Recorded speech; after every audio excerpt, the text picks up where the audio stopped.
Overpopulation is a phenomenon that occurs when there are too many inhabitants in a certain area, causing the resources to be insufficient, at least small and landmass. And we also have a decent amount of resources to work with.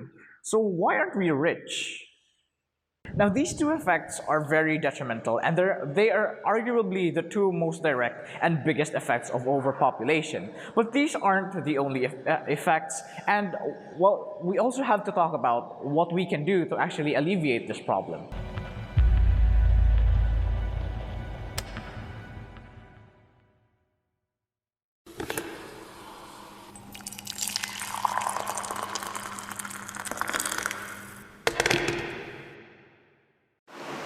In our previous video, we discussed what overpopulation is and what it does to people and the economy. But those effects we have stated aren't the full picture just yet. See, there are many other effects overpopulation has to everyone in the world. First off, we have education. In the context of a classroom, it's very hard to imagine how teachers manage so many students. This is especially true in the case of public schools in very dense areas, where children go to school for only half a day just for the school to be able to handle all of the students. In more secluded areas, however, the number of students isn't the problem. Rather, it's the lack of adequate and sufficient material.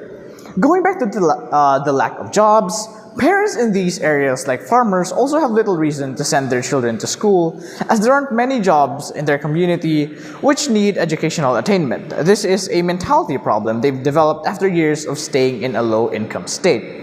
All this, added by an outdated curriculum, has caused a severe lag and deterioration in the quality of education. This is very important because better taught students are able to make more informed choices as adults, and it allows for more opportunities to attain higher paying jobs or even just make proper and important decisions in their lives.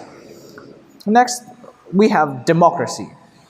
Being in a democratic country, our right to vote is of utmost importance. It's crucial to use this opportunity to elect better officials. Unfortunately, the poor and the less educated people may not always make the best use of this right. Politicians are experts with their words, and it's apparent that their communication skills are working, seeing how some of them are convicted for embezzlement of funds yet somehow make it back to office. We all know who they are. This is the result of terrible decision-making by a lot of people through misinformation and the lack of critical thinking brought about by the terrible quality of general education caused by overpopulation.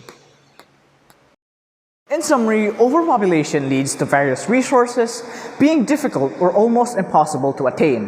The scarcity of some of these resources, like jobs and goods, leads to the loss of qualified workers such as fresh college graduates, and even damage to our own environment. Crime rates may also rise due to the lack of ways to have a profitable livelihood, or even just one which allows sustenance, as seen in slum areas. The dropping quality yet increasing price of education has led to a significantly harder ladder to climb for the poor, often forced to settle down in lower class jobs, aka the types that don't pay much but require more physical effort.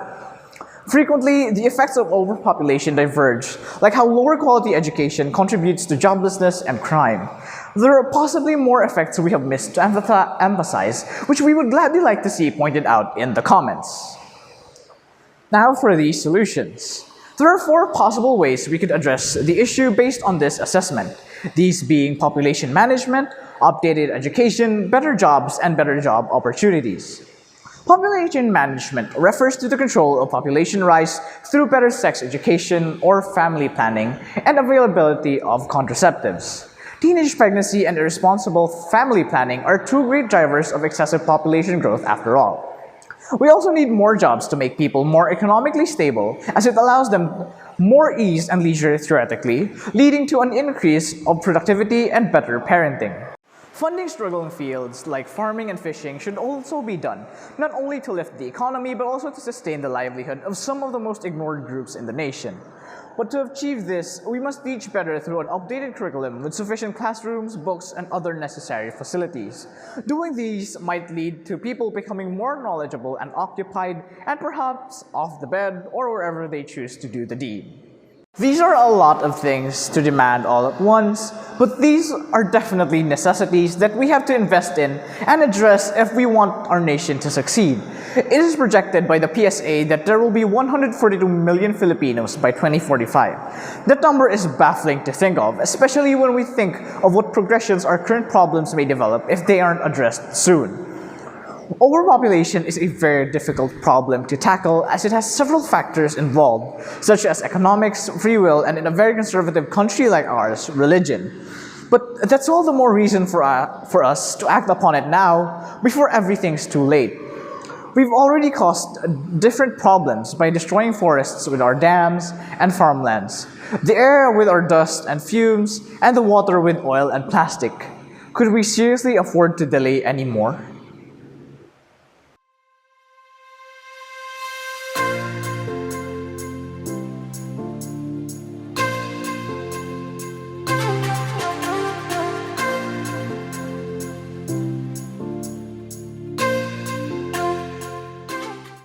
Alright guys, I hope you enjoyed that one. It's been a lot of fun recording these things, so let us know what you think of in the comments. Are there any things we've missed? Is there anything you would like to be featured in the next few videos? And that's it for this one. See you next time.